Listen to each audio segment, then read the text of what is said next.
કડી વિધાનસભાની ચૂંટણીને લઈ અને ભાજપની બેઠક સહકારી આગેવાનો સાથે ભાજપની બંધ બારણે બેઠક વિવિધ મંડળીના પ્રમુખ અને મંત્રીઓ બેઠકમાં ઉપસ્થિત રહ્યા। ચૂંટણીમાં ભાજપ દરેક સમાજ સાથે બેઠક યોજે છે। ઋષિકેશ પટેલે કહ્યું છે લોકોના પ્રશ્ન સાંભળવા બેઠક યોજાય છે, સમાજના લોકો રજૂઆત કરે છે, સહકારી મંડળીને મજબૂત કરવાનું કામ હોવાની પણ ઋષિકેશ પટેલે વાત કરી। કડીમાં ભાજપ 70 થી 75,000 મતથી જીતશે તેવો પણ ઋષિકેશ પટેલે વિશ્વાસ વ્યક્ત કર્યો છે। કોરોનાથી સાવધાની રાખવાની પણ જરૂરિયાત હોવાની ઋષિકેશ પટેલે વાત કરી છે। ચૂંટણીમાં કોરોના અંગે ગાઈડલાઈન પર મંત્રીએ બોલવાનું ટાળ્યું।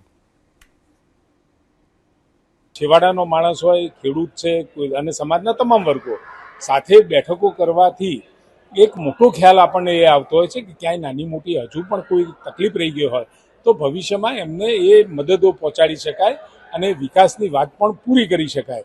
મોટાભાગના કામ થયા છે। અત્યારે અમારા વિવિધ સમાજો સાથે બેસવાનું થઈ રહ્યું છે।